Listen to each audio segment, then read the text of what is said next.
விலகி போகட்டும், வீரர்கள் மட்டும் பின்தொடரட்டும் என்று எழுதினார். 50 ஆண்டுகள் கடந்து விட்டன. கழகத்தின் ஏற்றத்திலும் இறக்கத்திலும் என்றைக்கும் விலகாமல் கழகத்தை பின்பற்றும் வீரர்கள் உங்கள் அனைவருக்கும் என் முதல் வணக்கம். இரண்டானவர், மூன்றானவர் என்று கடைசி வரியை மட்டும் நான் சொல்லுகிறேன். கலைஞரே, எங்கள் கேள்விகளுக்கு பதிலும் நீதான், எங்கள் தோல்விகளுக்கு மருந்தும் நீதான் என்று எழுதியிருக்கிற கவிப்பேரரசு வைரமுத்து அவர்களே, ஒரு வரலாற்று செறிவுமிக்க உரையை இந்த மேடையில் ஆற்றி அமர்ந்திருக்கிற தோழர் தமிழச்சி தங்கபாண்டியன் அவர்களே,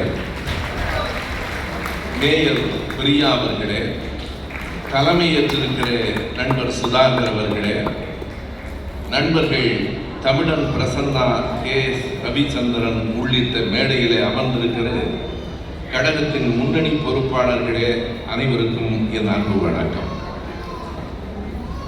கலைஞரை பற்றி ஒவ்வொருவரும் 1 மணி நேரத்திற்கு மேல் பேசவும் முடியும், கேட்பதற்கு நீங்களும் இருக்கலாம். ஆனாலும் நேரத்தை சுருக்கி கொண்டு மிக குறிப்பாக கலைஞரினுடைய நோக்கம், இன்றைய நாட்டு நடப்பும் என்னவாக இருக்கிறது என்பதை 3 கோணங்களில் நான் சொல்ல வேண்டும் என்று நினைக்கிறேன். கலைஞர் வாழ்நாள் முழுவதும் ஜனநாயகத்துக்காக போராடியவர். வாழ்நாள் முழுவதும் நம்முடைய மொழி உரிமையை காப்பாற்ற போராடியவர். ஆட்சியில் இருந்த காலத்தில் தமிழ்நாட்டின் பொருளாதார வளர்ச்சிக்கு போராடியவர்.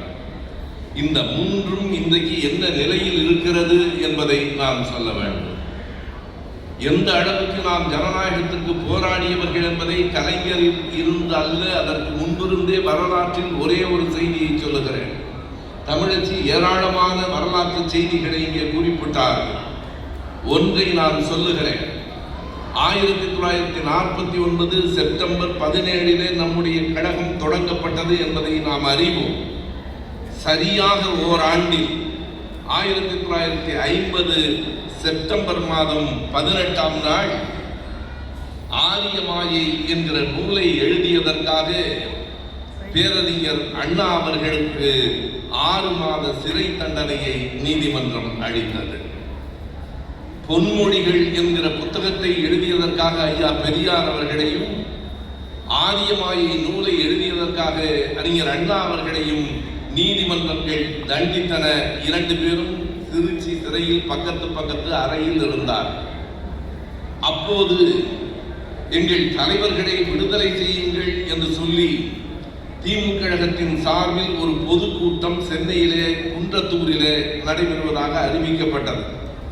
அதற்கு அனுமதியை மறுத்துவிட்டார்கள். மறுபடியும் அறிவித்தார்கள். மறுபடியும் 144 தடை உத்தரவு போடப்பட்டது. இறுதியாக கழகம் அறிவித்தது, அறிஞர் அண்ணா அவர்கள் சிறையிலே இருக்கிறார். நாவலும் கலைஞரும் சொன்னார்கள், இப்போது நாங்கள் ஒரு தேதியை குறிப்பிடுகிறோம், இந்த அரசு அனுமதித்தாலும் மறுத்தாலும் கூட்டம் நடக்கும். அந்த தேதி 1950 அக்டோபர் 26. இந்த தேதியில் நமக்கான வரலாறு ஒன்று இருக்கிறது. சிலர் என்னிடத்திலே கேட்பார்கள், நீங்கள் ஏன் எப்போதும் வரலாற்று செய்திகளை சொல்லுகிறீர்கள்? எங்களுக்கு வரலாறு இருக்கிறது, அதனால் இல்லாதவர்கள் வருத்தப்பட்டால் அதற்கு நான் ஒன்றும் செய்ய முடியாது. எங்களுக்கு 1 நூற்றாண்டு வரலாறு இருக்கிறது. கழகத்திற்கு மட்டுமே 75 ஆண்டு கால வரலாறு இருக்கிறது. 50வது ஆண்டு அக்டோபர் மாதம் 26ஆம் தேதி குன்றத்தூரில் தமிழச்சி அவர்கள் குறிப்பிட்டார்களே, அதே நம்முடைய NV நடராசன் அவர்கள் அப்போது கழகத்தின் அமைப்பு செயலாளராக இருந்தார். அவருடைய தலைமையிலே பாலசுந்தரம் உட்பட எல்லோரும் பேசுவார்கள் என்று அறிவிக்கப்பட்டது. மறுபடியும் தடை விதித்தார்கள். 3 மணியிலிருந்தே கூட்டம் கூட தொடங்கிற்று. இன்றைக்கு நாம் இங்கே கூடியிருக்கிறோம், நமக்கு தடை இல்லை. தடை இருந்த காலத்திலும் ஆயிரக்கணக்கில் கழகத்தின் தொண்டர்கள் சேர்ந்தார்கள். காவல்துறையினர் தடியடி நடத்தினார்கள். கூட்டம் கலையவில்லை. குறித்துக் கொள்ளுங்கள், திமுக கழக தொண்டரின் மீது முதல் துப்பாக்கிச்சூடு நடந்த நாள் அதுதான். முதல் துப்பாக்கிச்சூடு 8 முறை 8 ரவுண்ட்ஸ் என்று சொல்லுவார்களே, 8 சுற்றுகள் சுட்டார்கள். இந்த 3 பெயர்களையும் நினைவில் வையுங்கள். குட்டி, பச்சை, தேவராய் என்கிற 3 பேரும் நெஞ்சில் காயம்பட்டு கீழே விழுந்தார்கள். பிழைக்க மாட்டார்கள் என்று நினைத்தோம், ஆனால் பிழைத்தார்கள். அதுதான் திமுக கழகத்தின் மீது விழுந்த முதல் துப்பாக்கி சூடு. அதனை கடந்து 75 ஆண்டுகளாக இந்த கழகம் நிற்கிறது. ஒரு தேர்தல் வெற்றியும் தோல்வியும் எங்களை எதுவும் செய்துவிடாது. எனக்கு நினைவிருக்கிறது, 2014ஆம் ஆண்டில் நாம் நாடாளுமன்ற தேர்தலில் ஓரிடத்தில் கூட வெற்றி பெறவில்லை. வேறு எந்த கட்சியும் இப்படி 2 துருவங்களை பார்த்திருக்குமா என்று எனக்கு தெரியாது. 2014இல் ஓரிடத்தில் கூட நாம் வெற்றி பெறவில்லை. 2024இல் ஓரிடத்தில் கூட நாம் தோற்கவில்லை. இரண்டையும் பார்த்தோம். 2014ஆம் ஆண்டு இந்த தேர்தல் முடிவுகள் வந்த நேரத்திலே தலைவர் கலைஞர் அவர்களை பார்ப்பதற்காக கோபாலபுரத்துக்கு போகிறேன்.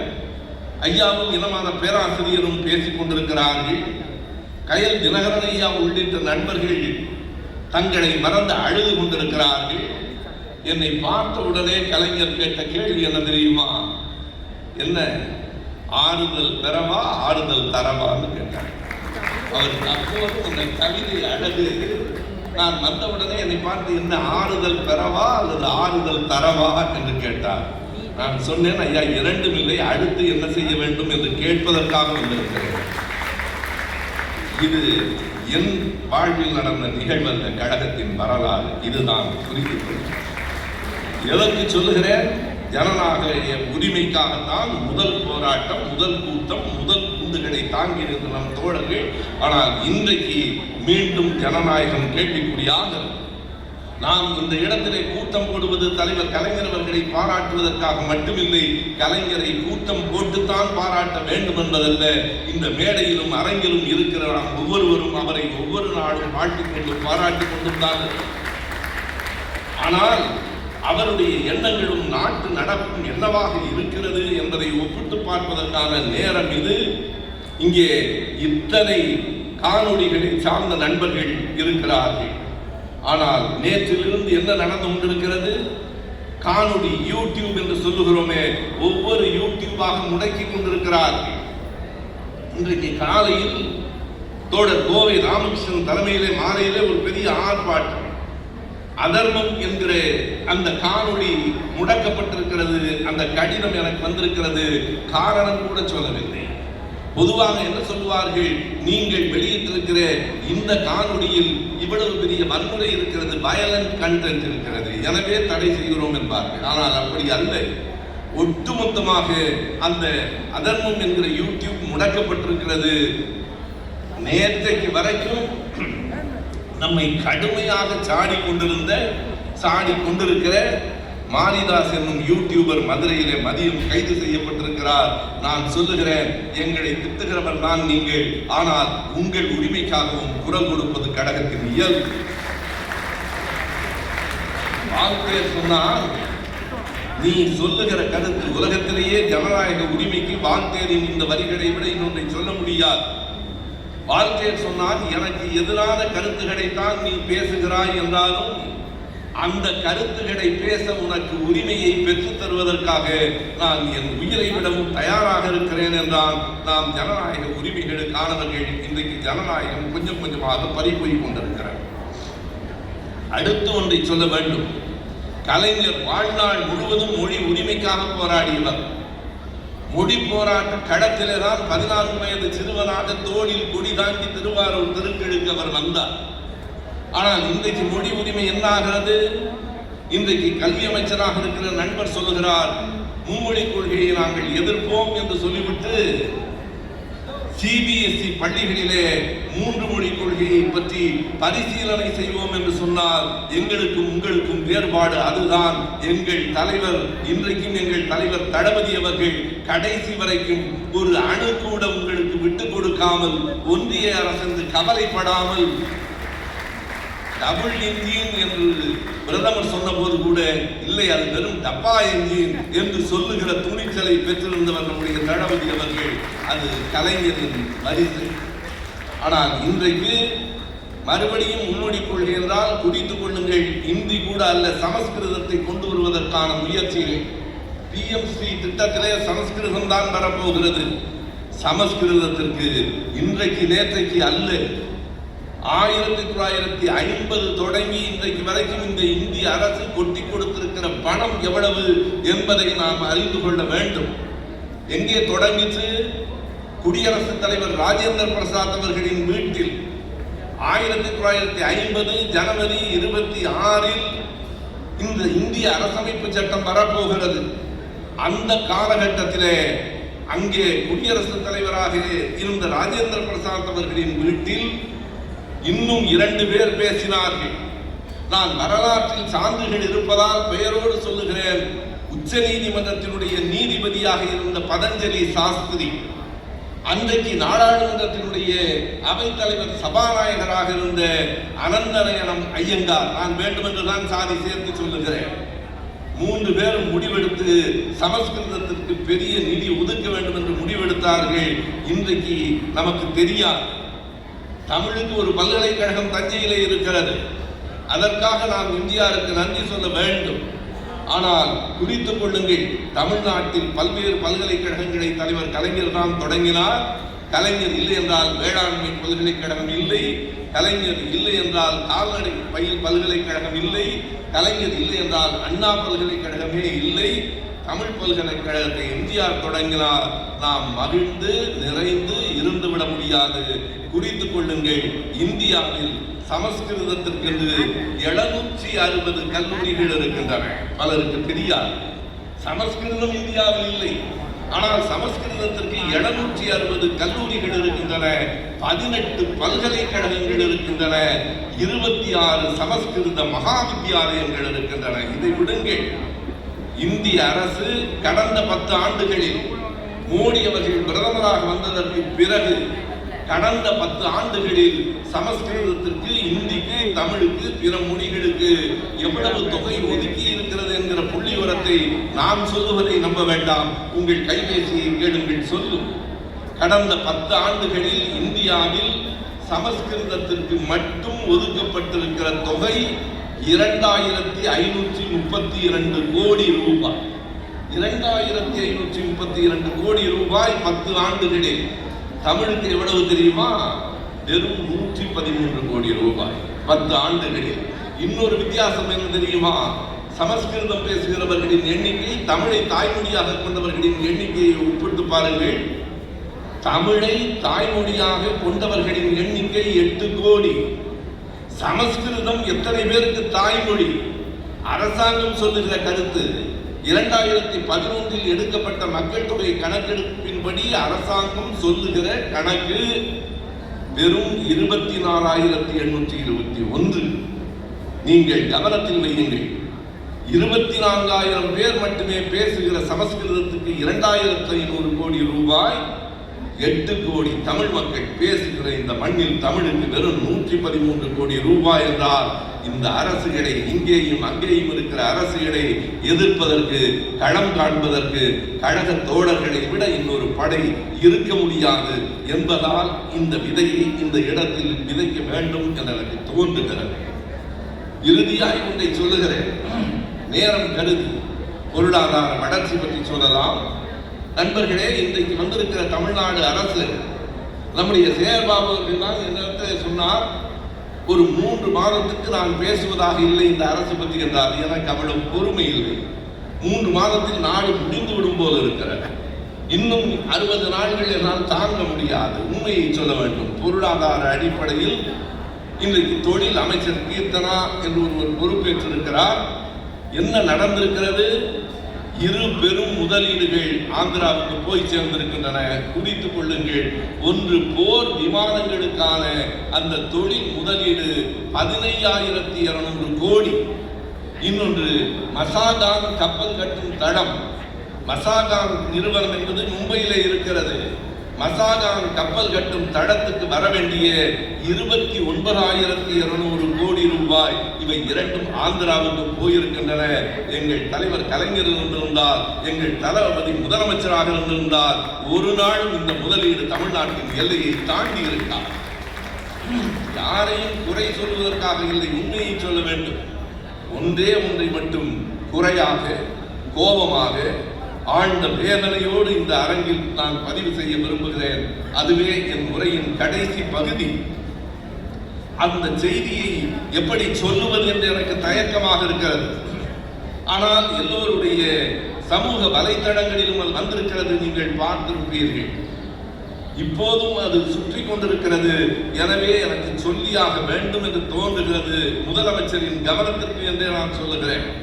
கலைஞரின் பிறந்த நாளில் செயற்கை நுண்ணறிவு என்று சொல்லுகிற ஆர்டிபிஷியல் இன்டெலிஜென்ஸ் மூலமாக ஒரு படத்தை உருவாக்கி கலைஞரை இழிவுபடுத்துவதற்காக அதை பரப்பி இருக்கிறார்கள்.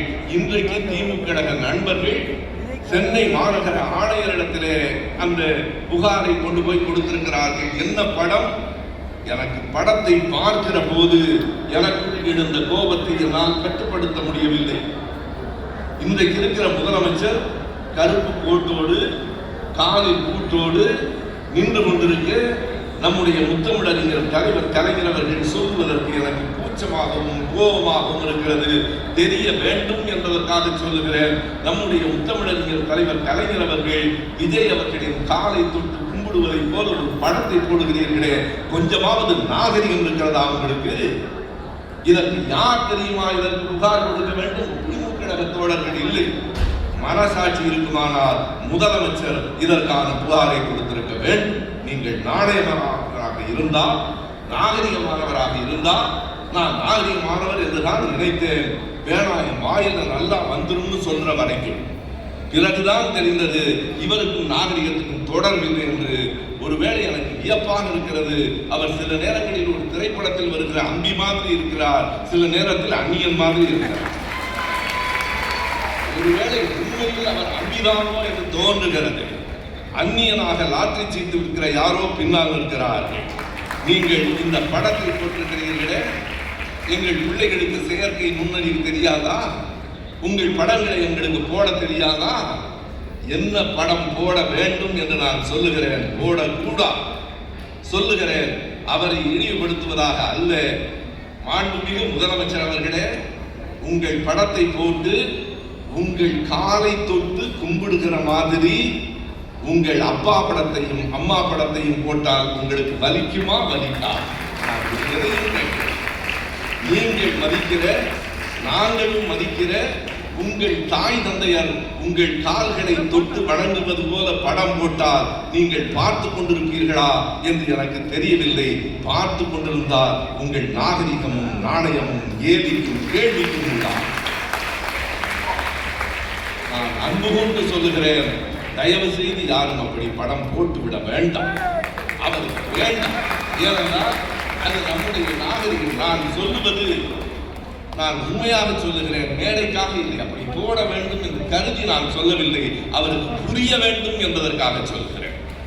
எங்களுக்கு அப்படித்தான் தலைவர் கலைஞர் அவர்கள் வெறும் தலைவர் இல்லை, திமுகவிற்கு முதலமைச்சர் மட்டுமில்லை, என்னை போன்ற கோடி பேருக்கு தந்தையாய் நாங்கள் கருதுகிறோம்.